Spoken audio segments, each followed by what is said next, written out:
ஒரு கான்செப்ட் எடுத்து நான் படிச்சுட்டே இருக்கேன், ரொம்ப நேரம் படிச்சுட்டே இருக்கேன், ஆனால் வந்து அது புரியவே மாட்டேங்குது.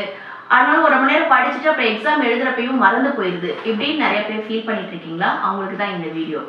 அப்படி ஃபீல் பண்ணுறவங்க யூ கேன் யூஸ் ஃபெய்ன்மென்ட் டெக்னிக். இது ஒரு ஸ்டடி டெக்னிக். ஃபெய்ன்மென்ட் டெக்னிக் அப்படின்னா என்னன்னா, ஃபர்ஸ்ட் வந்து நீங்கள் என்ன கான்செப்ட் எடுத்து படிக்க போறீங்களோ, அது ஹிஸ்டாரிக்கல் ஈவெண்ட்டாக இருக்கலாம், சயின்டிஃபிக் தியரியாக இருக்கலாம், மேத்தமெட்டிக்கல் கான்செப்டாக இருக்கலாம், any definition what ever it maybe, இது எல்லாத்தையும் நீங்கள் எதுனாலும் அதை எடுத்து முதல்ல நல்லா கோத்ரூ பண்ணணும். கோத்ரூ பண்ணிட்டு அதை வந்து நீங்கள் அந்த கான்செப்டை என்ன உங்களுக்கு புரிஞ்சிருக்குன்றத ஒரு குழந்தைகிட்ட எக்ஸ்பிளைன் பண்ணுற மாதிரி உங்கள் ஃப்ரெண்டுக்கிட்டையோ ஒரு சின்ன குழந்தைகிட்ட, ஏன்னா அந்த குழந்தைக்கு புரிகிற மாதிரி நீங்கள் எக்ஸ்பிளைன் பண்ணணும். ஸோ அப்படி நீங்கள் எக்ஸ்பிளைன் பண்ணுறப்ப உங்களால் வந்து உங்களுக்கு வந்து அந்த நாலேஜ் கேப் வந்து தெரிய வரும். எந்தெந்த இடத்துலலாம் உங்களுக்கு டவுட் வரும் தெரிய வரும்.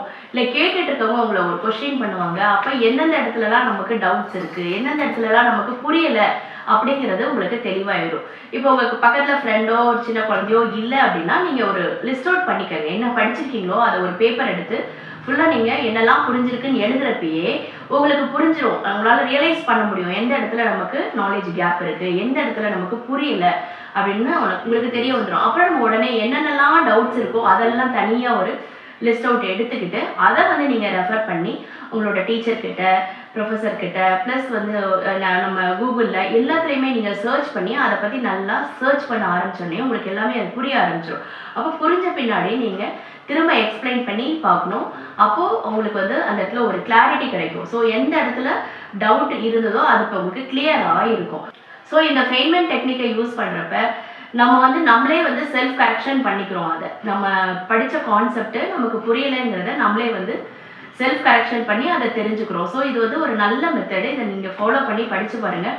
இப்படி படிக்கிறப்போ அந்த இடத்துல நமக்கு அந்த கான்செப்ட் வந்து கிளாரிட்டியும் கிடைக்கும், லாங் டேர்ம் மெமரியாகவும் இது நமக்கு இருக்கும். ஏன்னா அந்த புரியாமல் மனப்பாடம் பண்ணுறது அப்படின்ற ஒரு தேவை வந்து இங்கே இருக்காது. இந்த ஃபெய்ன்மென்ட் டெக்னிக்கை கண்டுபிடிச்ச ஒரு பேர் ஃபெய்ன்மென், அமெரிக்காவை சேர்ந்தவர். இவர் ஒரு சயின்டிஸ்ட், ஃபிசிசிஸ்ட். இவர் ஒரு நோபல் பிரைஸர் வின்னர். தன்னுடைய குவாண்டம் எலக்ட்ரோ டைனமிக்ஸில் அவர் பண்ண ஒர்க்குக்கு அவர் நோபல் பிரைஸ் வாங்கியிருக்கிறாரு. ஸோ இவருக்கு வந்து ஒரு பேரும் உண்டு, கிரேட் எக்ஸ்பிளைனர். அதாவது இவர் வந்து ஒரு எக்ஸ்பர்ட். ரொம்ப டஃப்பான ஒரு காம்ப்ளெக்ஸான டேர்ம்ஸை ஒரு சிம்பிளிஃபை பண்ணி சிம்பிள் டேர்ம்ஸில் எக்ஸ்பிளைன் பண்ணுறதுல இவர் எக்ஸ்பர்ட். ஸோ அந்த மாதிரி நம்ம ஒரு விஷயத்தை படிக்கிறப்போ அந்த கான்செப்ட் எவ்வளோ டஃப்பாக இருந்தாலும், எவ்வளோ காம்ப்ளெக்ஸ் டேர்ம்ஸ் இருந்தாலும் அதை நம்ம புரிகிற மாதிரி, ஒரு குழந்தைக்கு புரிகிற மாதிரி நமக்கு சொல்ல தெரிஞ்சுட்டாவே அந்த கான்செப்டை நம்ம நல்லா லேர்ன் பண்ணிட்டோம்னு அர்த்தம். ஸோ இந்த ஃபெய்ன்மென்ட் டெக்னிக்கை யூஸ் பண்ணி படித்து பாருங்கள். உங்களுக்கு எந்த அளவுக்கு எஃபெக்டிவாக இருந்துச்சு அப்படிங்கிறத கமெண்ட் பண்ணுங்கள். தேங்க்யூ.